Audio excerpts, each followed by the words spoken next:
Welcome to A Fork in Time, the alternate history podcast.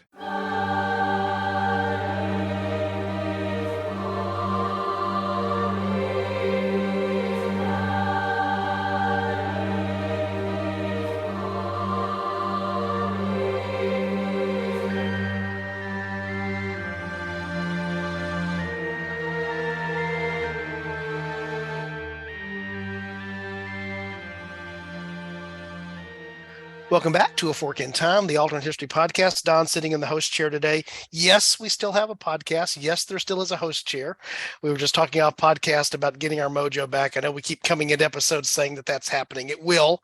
And I'm very pleased today to be joined by two members of the team that are going to bring their A game today, because they always bring their A game. And so I'm going to start with Eric Rush. How you doing this evening, Eric? I'm great, Don. Good to be back. Good to be back. Good to see you too. And also with Mr. Chris Coppola. You know, Chris, probably got it for you to say hi to the good people. Hi to the good people. Yeah. It is an unreleased episode yet. It'll probably actually go out after this one, but it's already been recorded. Eric Bond and I did an episode, and we were doing the opening there, and I set him up so he could say that. I said, but be forewarned, Chris's lawyer sent me a cease and desist letter from anybody else saying hi to the good people, so don't go there. So you'll hear that eventually at some point for an episode that's not out there yet. So as we get back into the mood here, we were just talking off podcast, which by the way is one of our favorite things to do. That's part of the reason we like doing this thing, is we like bringing these musings to you, but we like visiting with each other. And there's multiple recurring themes on our podcast here.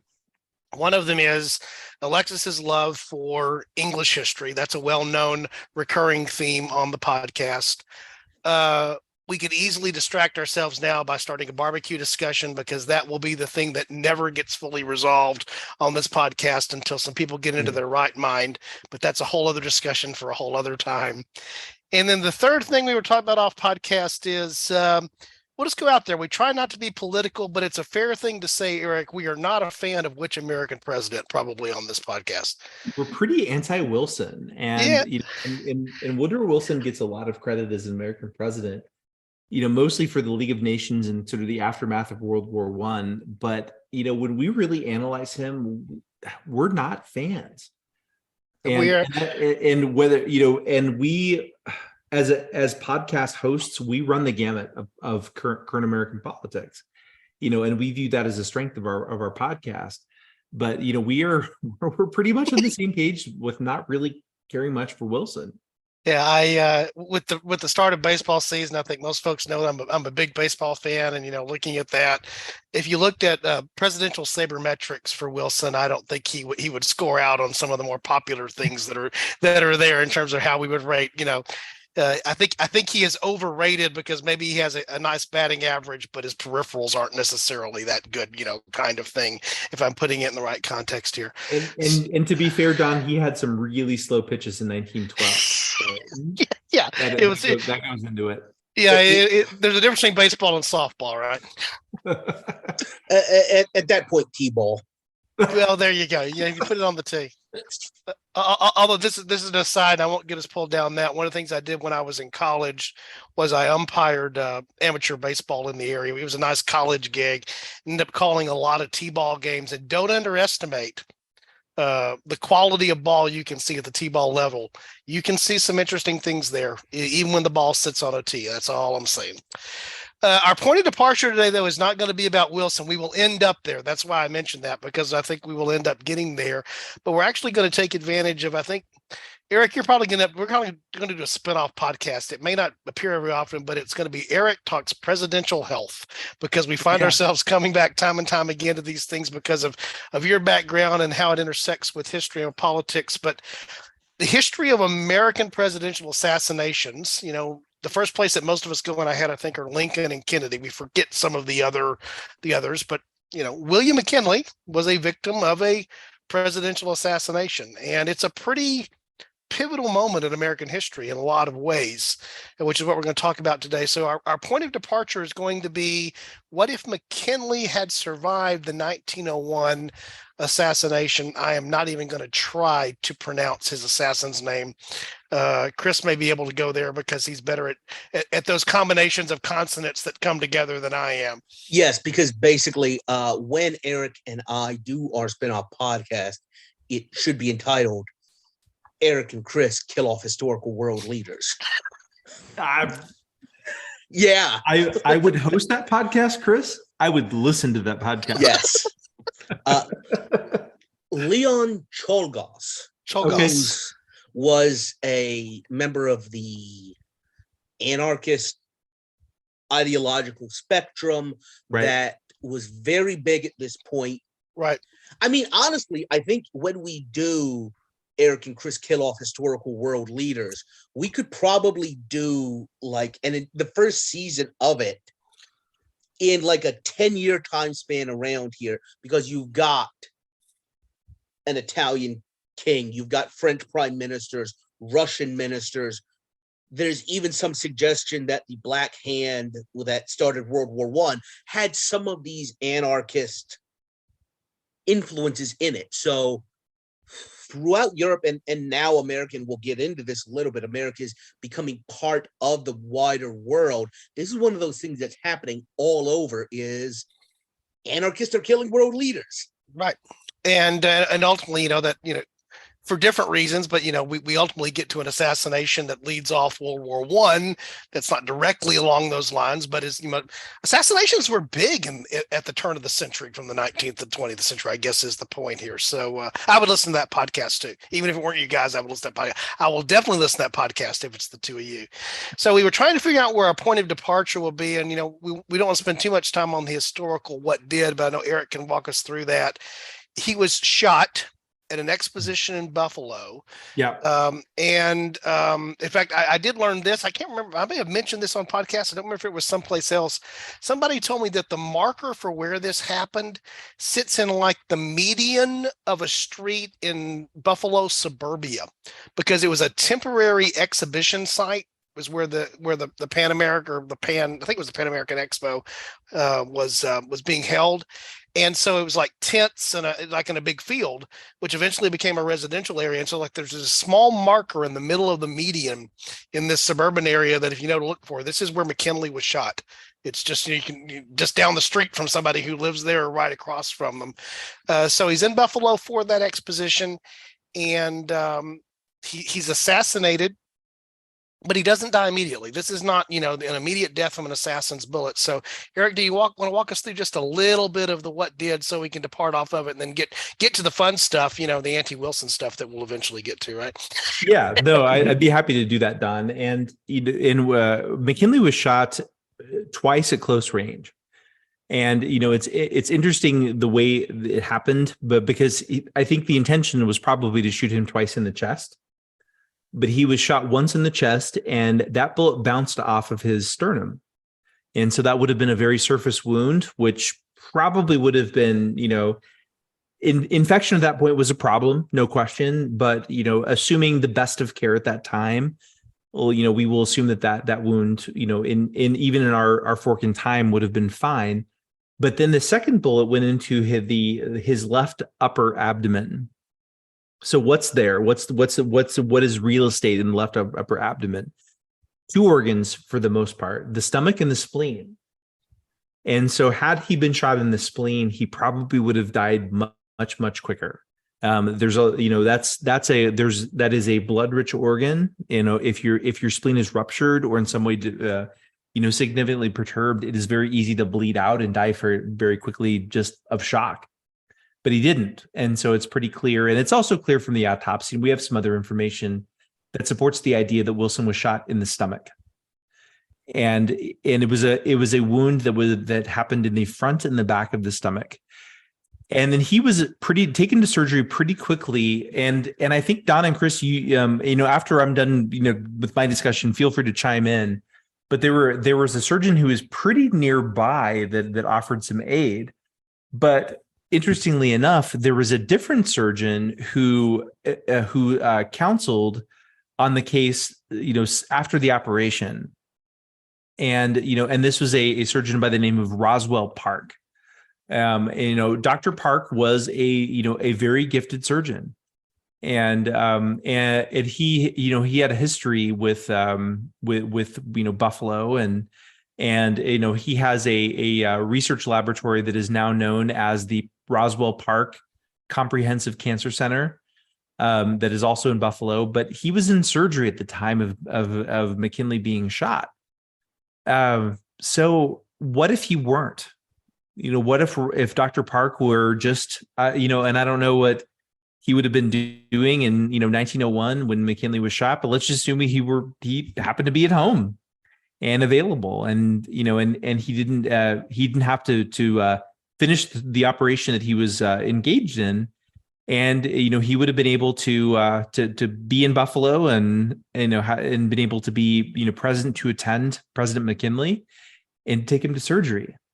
Because I think if a gifted surgeon such as Roswell Park had performed surgery, I think McKinley would have had a chance. And so our point of departure is, what if that chance worked out in our favor and McKinley survived?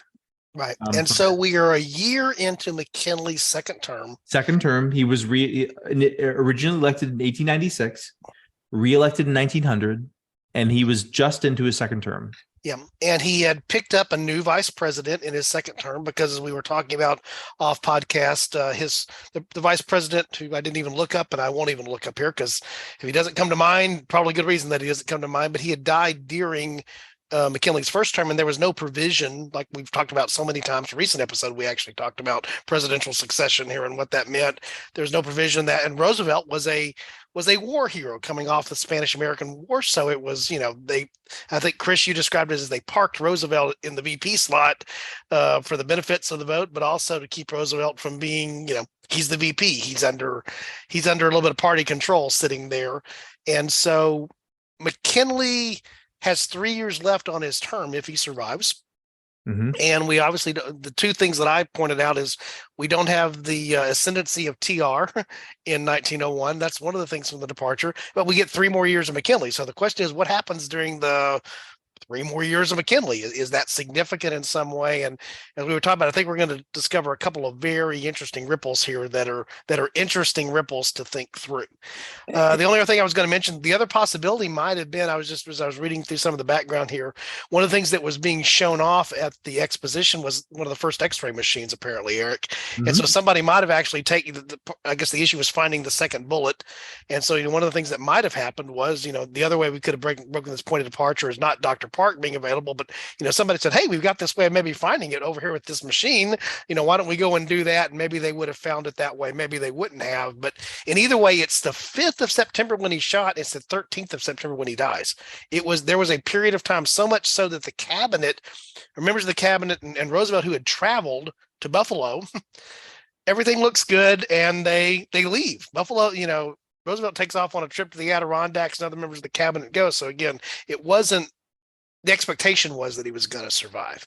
So I like our point of departure. So we're going to give Dr. Park the credit because it sounds like a good place to go. So we have a living McKinley. Before we go down the alternate path, I guess, what is Roosevelt best known for in the real timeline when he takes over here? It would be a good point of departure to talk a little bit about the impact of Roosevelt taking over for McKinley before we start talking about what doesn't happen as a result of that. Chris, do you want to take this? So I'll give a couple of things that Roosevelt kind of starts with. First is the Bull Moose Party, which I'm sure we're going to get to in a couple. In terms of presidential policies,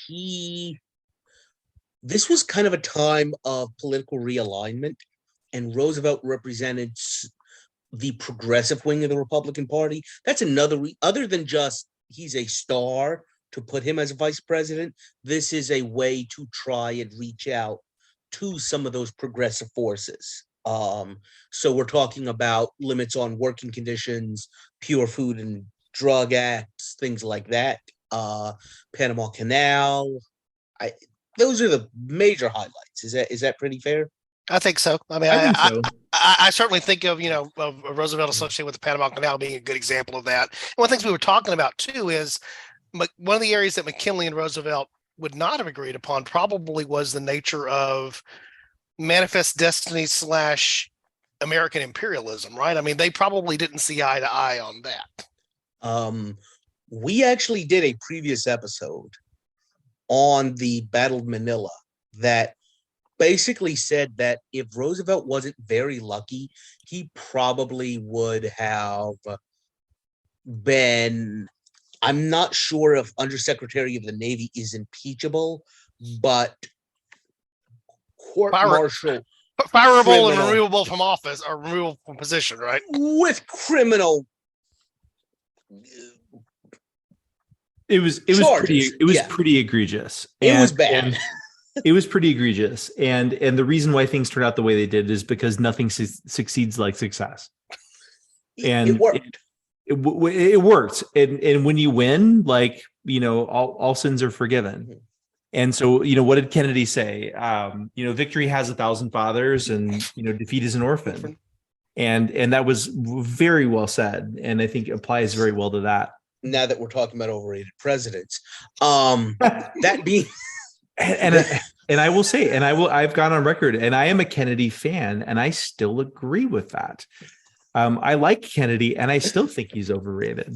But the point of the issue here is Roosevelt wanted to get into the Spanish-American War so much that he basically put his career on the line and sent the American Asiatic Squadron down to try and take the Philippines.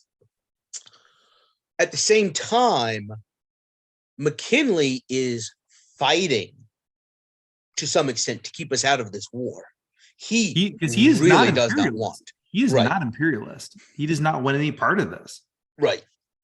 He very much wants to keep us out. So while the war is over by this point, I think one of the wars is over. There's another one going on that's often forgotten. I was fixing to say, the Spanish-American War is over, but the things that result from the Spanish-American War are still going on. It's it's what happens afterwards. And so, do we want to go your fork, or do we want to do mine? How do you want to handle it? I want to do both of them because I do too. Because I really like your fork, Chris. But I think my fork is more institutionalist with what happened. And I think your fork is I think no less probable, but feels like a little bigger deviation. Is that fair to say? Okay. I don't know. So long story short, we'll let the listeners decide, because I like both forks. Yes. So my fork is, and again, we are a podcast that does not like Woodrow Wilson. And so my thought is you have TR in the vice presidency in the 1901 election. And so he has served a term as vice president. McKinley there are no term limits, but there's still Washington's tradition. And I cannot imagine McKinley, being who he is, bucking Washington's tradition. He would not run for a third term. He would have been done after 2. And both of us agree that far. What's that? Both of us agree that far. Yeah, McKinley was not that kind of person to buck that tradition. He would have bowed out after 2. I think that's true. So my fork is that TR easily wins the nomination in 1904. And wins the White House and serves 2 terms in 1904, 1908, and then in 1912, instead of a 3-way race that was won by Woodrow Wilson, you now have we'll say a de facto term limited TR. Let's just say he goes along with tradition and says, okay, I've served my 2 terms. It's 1912. I'm going to handpick my successor. Well, who was his handpicked successor? William Taft. And so whether that happens in 1908 or 1912 maybe isn't as big of an issue. And so in my fork, you have 1912 is not a 3-way, Republican Democrat Bull Moose, it is a straight Republican Democrat, and the Republican is William Howard Taft. And so he is in a pitched battle against Woodrow Wilson, and I don't think Wilson would win. And the comment that I would make to that, I was looking through some of the things as we were talking about that earlier, and the Electoral College lock that McKinley had helped solidify for the Republicans, it's hard to say what could have changed that. Certainly, eventually it does change. Ultimately, it only changes because of the Great Depression. Is ultimately the Wilson win when a third party is and splits the electorate on the Republican side, and then a depression. These are the two things that it takes to bust open that Electoral College lock. So, right, I think it's a fair thing to say, we can debate or discuss who the candidate might be, but the presumption always has to be there. Everything being equal, a Republican is going to win the presidency through this series unless there's something unusual that happens as a result of the fork. I would just make that as a blanket statement. I think that's a fair thing. Which one, becomes an interesting question, but I think that's a fair thing to say. Yeah, I agree. And so then you could even take it further. And so you've got 1912. So, in my fork, you have, William Howard Taft, who is president in 1912 and is up for re-election. He lived until 2030 in our timeline, or 1930. Oh my gosh, Chris, what am I doing? He lived until William Howard Taft. If you're listening to this, we think you were an underrated American president, and you still got 7 years to live, my friend. I would hang out with William Howard Taft. He lived until 1930 as the in the Supreme Court. Oh my gosh, I have such trouble with years, guys. I do too, which is really bad for being part of a history podcast. It really works against you. No, I know. I don't know. I need to go to remedial history school or something. So anyway, so he survives long enough, let's just say, to run for re-election in 1916. And he certainly, despite his weight and that being, the butt of jokes, he is certainly healthier than Woodrow Wilson at that point. And so let's assume that we have a World War I that is in full swing, 1916, William Howard Taft, what happens?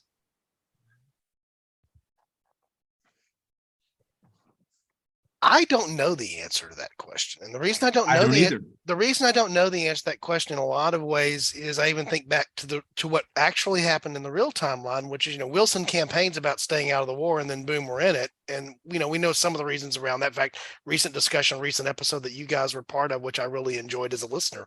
One of the cool things about having a team for a podcast now is how I get to be a listener to the podcast. But I don't know, Eric. I get the sense there might have been a little bit more of a bend towards isolationism there, but I don't know if I just assume that just, to be different than what really happened in the timeline or not.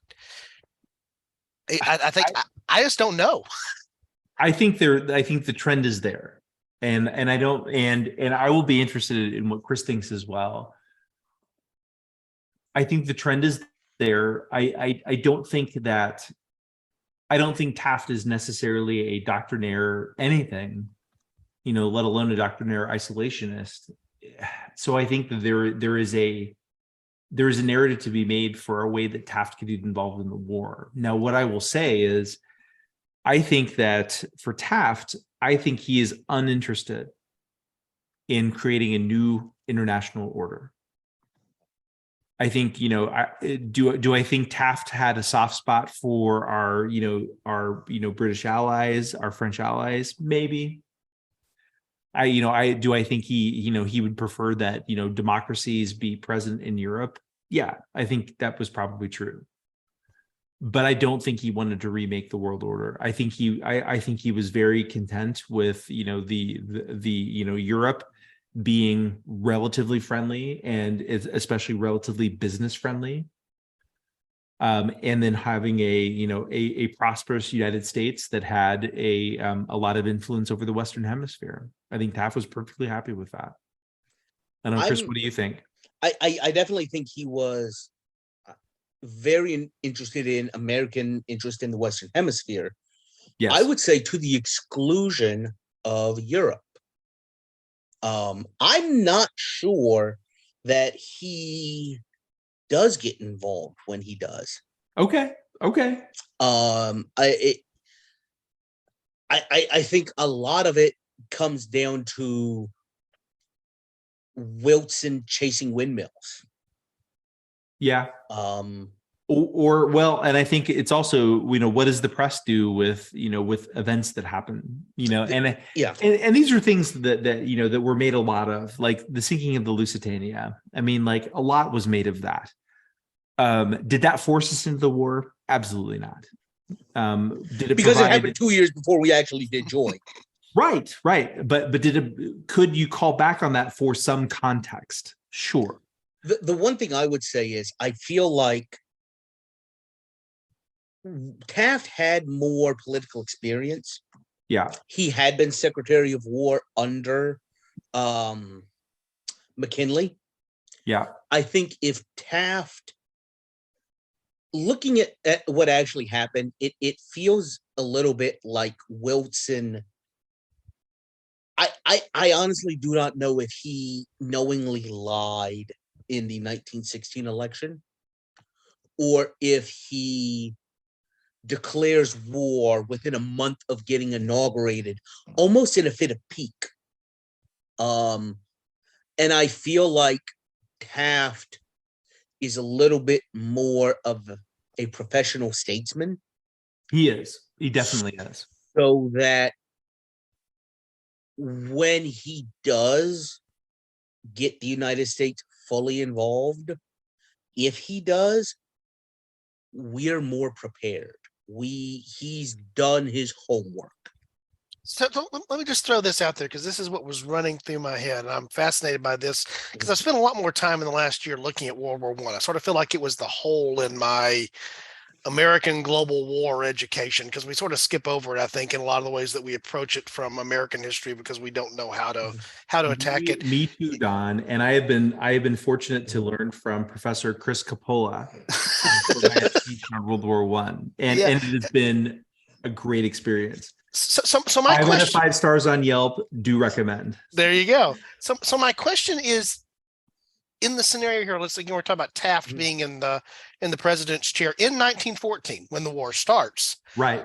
Is there, and not just in the inevitability of post 1916, what happened in the real timeline with Wilson, is there a path here where the U.S. sits this out?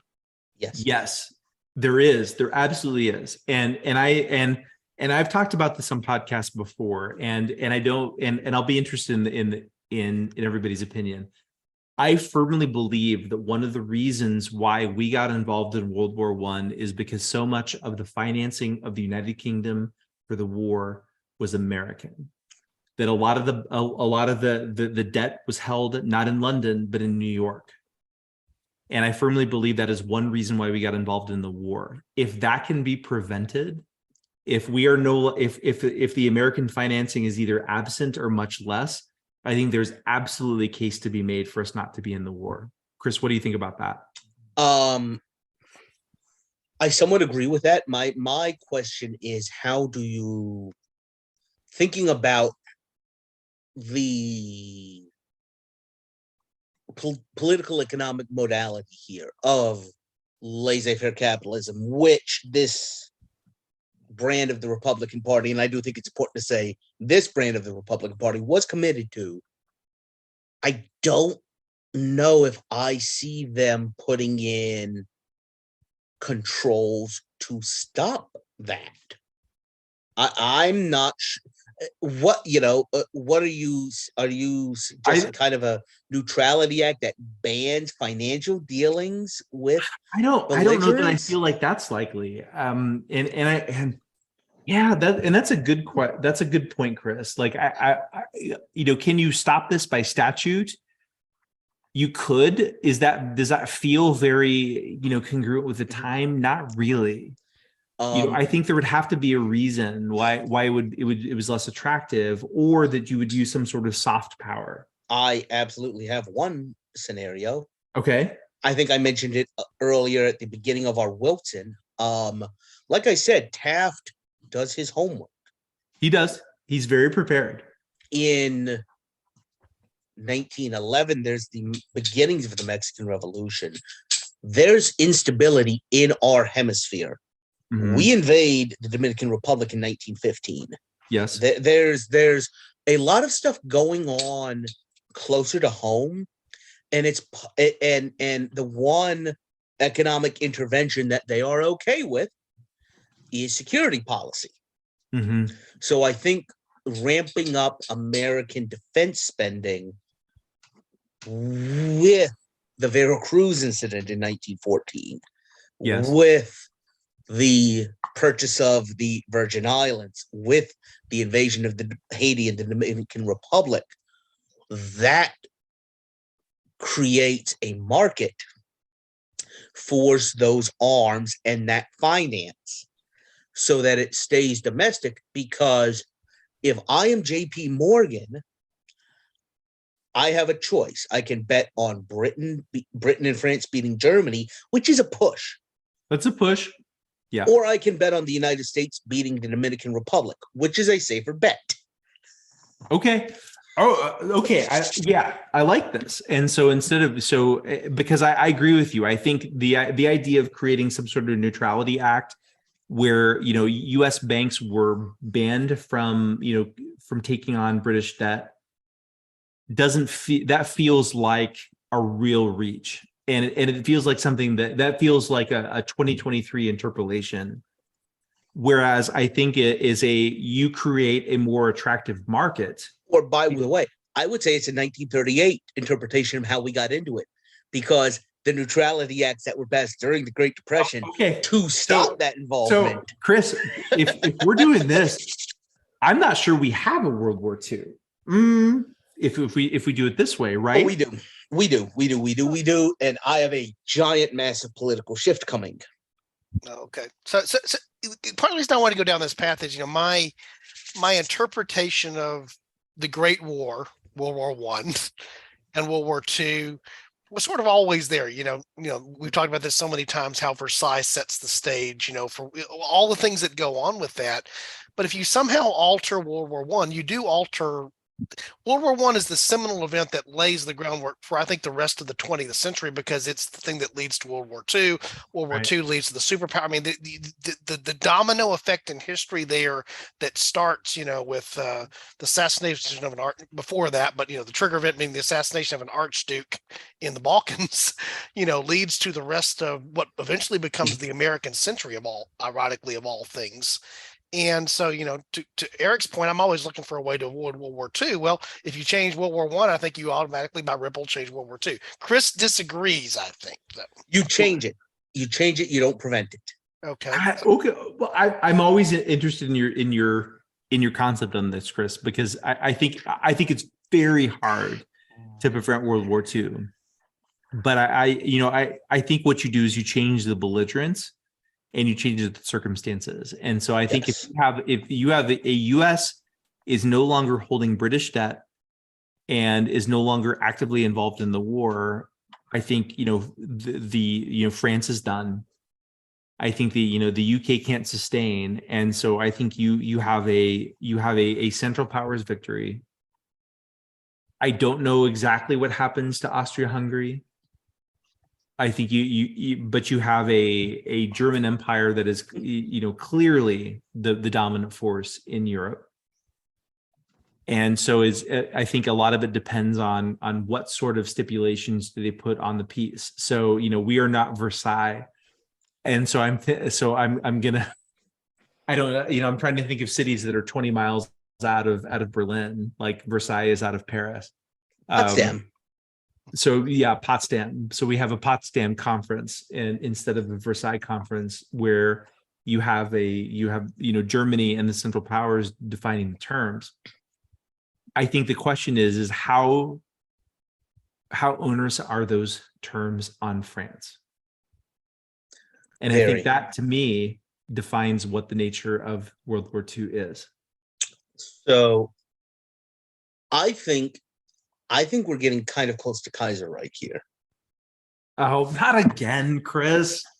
Well, hear me. I mean, first, I do believe that a German victory is going to be onerous on France. There is nothing that leads me to believe that it's going to be a white peace with them. No, it's not a white peace. I completely agree.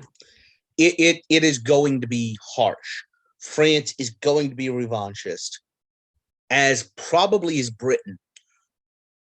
Where I think it gets interesting is its effect on the United States.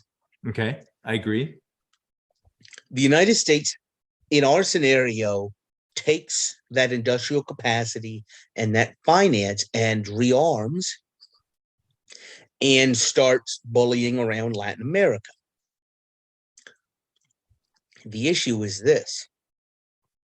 What happens to United States trade to Europe with a German victory?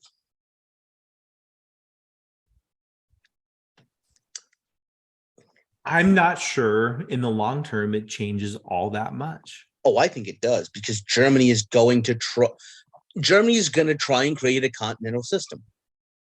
Well, okay, so we trade with Germany. No, we're competing with Germany. So I mean, absolutely. So we compete with China now, but Yes. we still trade with them extensively. And I think we know culturally we have a lot more. We have a lot more history with the German Empire than we do with them. So right. That's true. But I think what it leads to in the United States is, instead of a conservative 1920s, you get, because you've disrupted it earlier, I think progressivism comes in a big way here. Now, I agree with that. I'm not sold on the idea that the trade with Germany is the major inciting influence.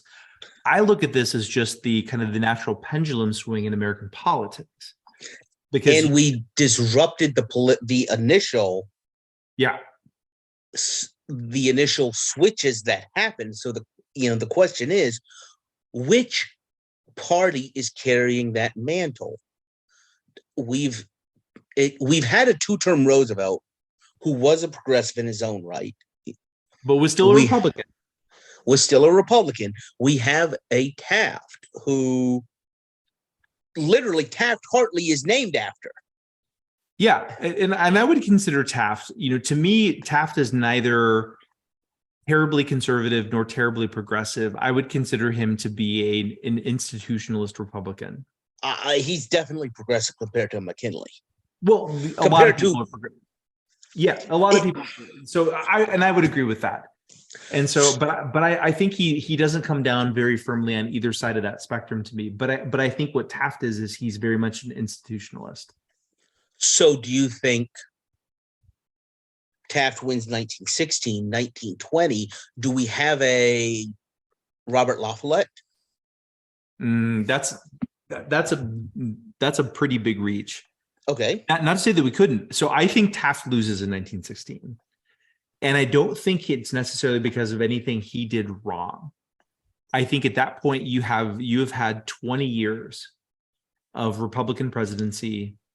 I think you have a lot of turmoil abroad, and so I think at this point you simply have fatigue with one party. So you think, but you're okay and interested with a Taft rearming starting in 1914. So we've got a decent complex. I think right up to 1916. I think that's absolutely reasonable. Yeah, I think you can make a case for that if you made that decision in 1914 to rearm, and that a lot of the financing is directed towards, particularly Central America and the Caribbean. I could see that. Like, that's not hard to envision at all. But so who's the Democrat that does win in 1916? I have a lot of trouble with that. I mean, when does FDR even come in? Because he comes. No. He's not there for a while. Yeah. He's not there in 1916, but could he be there in 1928? Yeah.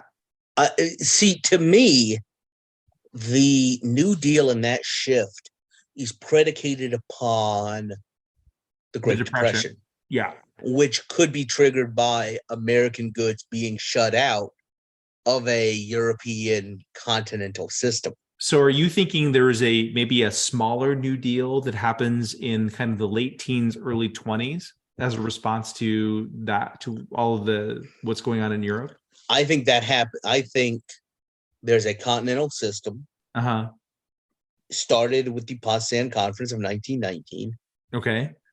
It hits the United States because actually, remember, what actually started the Great Depression was the run on German war debt.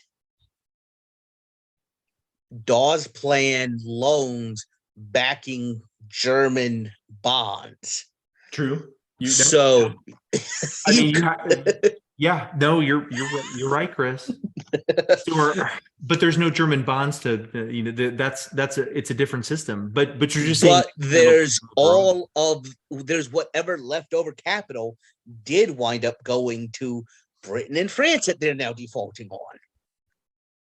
Okay, well, because with that capital lost matched with the market loss. Because at this point, Britain's in bad shape and France is in very bad shape. If they're still in it. Yeah. Interesting. Okay. I could buy this. I can buy this, Chris, that you have an earlier and probably more modest New Deal with a different Democrat, or we'll say progressive overall. Is it La Follette? Because I mean, did he win any electoral votes outside of Wisconsin? No, but you're assuming that there's not a national political machine behind him. When he ran for president, he was running as a progressive. If he is the Democrat or the Republican, because you're saying the Democrats win in 1916, let's say it's their perennial candidate, William Jennings Bryan. He's not getting us in. He's not progressive. But he's not getting us into the war. So the war is playing out the way we're suggesting. The Potsdam Conference is happening, and you're seeing American capital loss and market loss hitting in time for the 1920 election. So, Chris, you've done a couple of things here. Not only have you you stopped U.S. involvement in World War I, but you've also stopped that party shift that happened around that time, whereby the Republicans became the more conservative party and the Democrats became the more progressive party. You've turned that on its head. And so now you have a more progressive Republican Party in the mold of TR, and you have a much more conservative party of William Jennings Bryan. Yes. Very interesting. And the thing to remember there, Eric, you hit it on the head, is that, eventually the nature of that pendulum concept that I very much believe in terms of American politics in general, particularly American presidential politics, the fact that we have a two-party system, even though third parties arise, is eventually the other party does one of two things. It either adapts as the other party and changes to bring itself back into where it can once again be electorally competitive, or it gets replaced. I mean, those are the two ways that happens. Yeah. It either morphs or it gets replaced, because the nature of our political structure with the way elections work is we're going to have predominantly two parties, because it's a winner take all system. And that's, you can't survive as a minority third party for long. You either have to supplant or you get your issue supplanted and by the other party trying to make a bigger thing. And as a hat tip to Alexis, that's literally what is happening in our timeline right during this period in the United Kingdom. The Liberal Party is going the way of the dodo, and Labour is becoming the opposition to the Tories. Right. No, that's a very good point, and that's interesting. And like so many of these forks, it would be interesting to see this play out further on. I mean, obviously, we've created something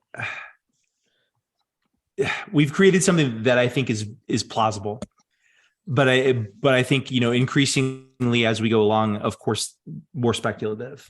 And as the ripples get farther from where the rock entered the pond, they get less distinct is always the nature of what happens here.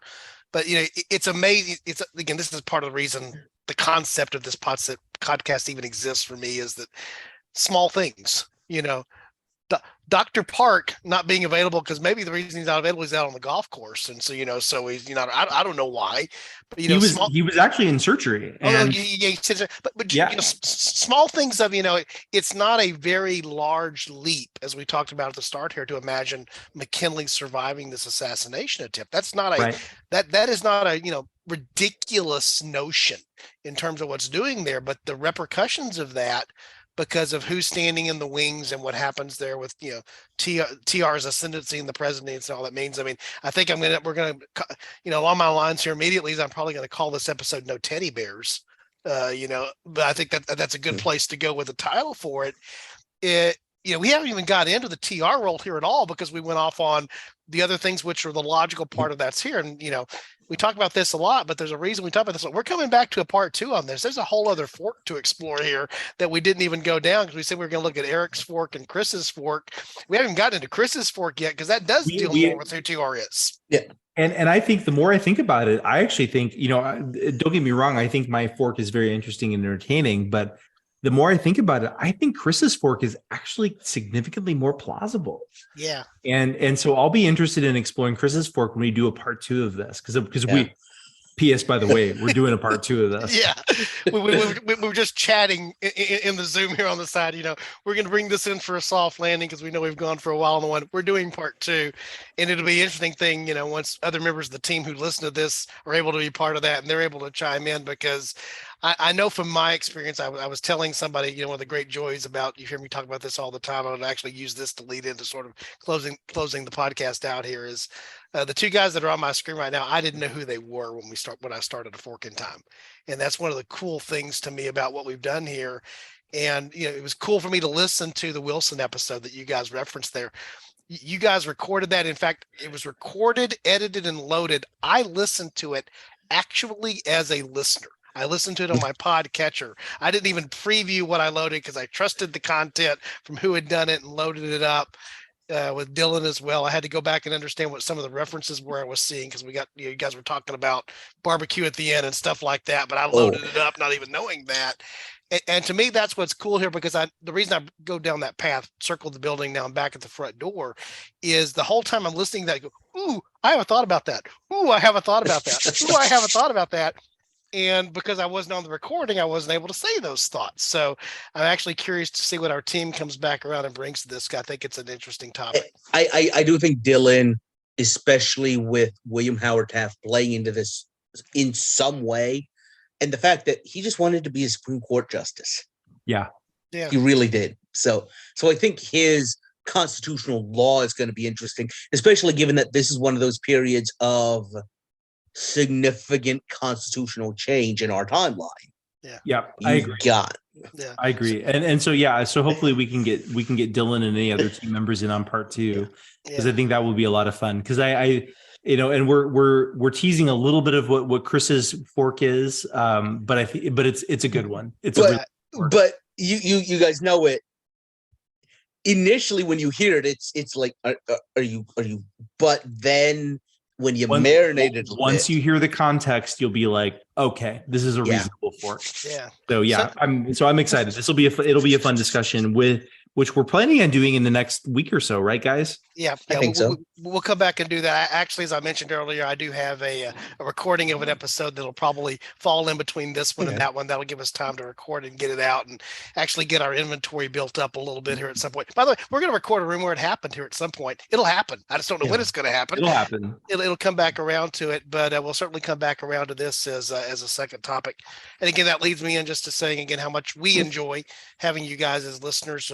We understand we've been inconsistent. You guys have stuck with us, and some of you even reached out on our Discord server saying, hey, you guys, you still there? Catching up on things and all of that. So we know that we're missed, and we appreciate that. And so we'll be back with that. If you want to learn more about the podcast, if you're new to the podcast, all the back catalog is there on the website at www.aforkintimepodcast.com.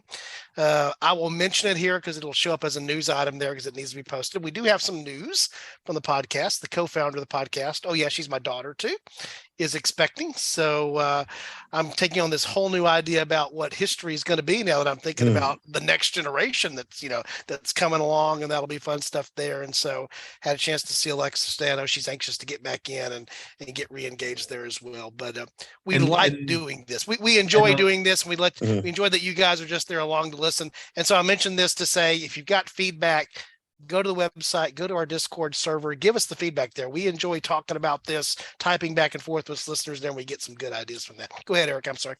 No, absolutely. I was just going to say, the whole team is very excited for Alexis and Jake, and one of these days, one of my missions is to get Jake on the podcast. Yes. We think we have a path to do that. He is a big Star Wars fan and a big fan of Godzilla. So we just have to find some way with one of our whimsical kind of things to bring that in. And I'll just mention here the next episode. I'll go ahead and tease the next episode because it's the one that Eric Bond and I recorded last week. It just didn't make it out of the editing room and into the feed. Is an entirely different direction. It talks about Jim Henson and Muppets. We are a diverse group of podcasters here at the end of the day. So you see us all over the place when it's all said and done. Right. All right. You guys have any closing thoughts here before we close it out? No, we're glad to be back, and we're looking forward to part 2. I am too. So stay, I think this one's going to be called No Teddy Bears. I don't know what that one's going to be called, but we'll get it there. So on behalf of Chris Coppola, on behalf of Eric Rush, I'm Don getting the sign off here. Thank you for joining us here on A Fork in Time. I'm going to throw to Chris this time with our classic close, which is if you happen along A Fork in Time, any idea about what to do? Take it. I think so. Thanks, guys.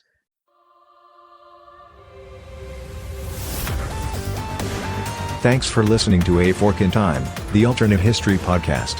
Learn more and provide feedback by visiting our website at www.aforkintimepodcast.com. Connect to us on Facebook at facebook.com/aforkintime or follow us on Twitter at AFIT Podcast. If you want to support the show financially, visit our Patreon page at patreon.com/aforkintime. We hope you will join us next time.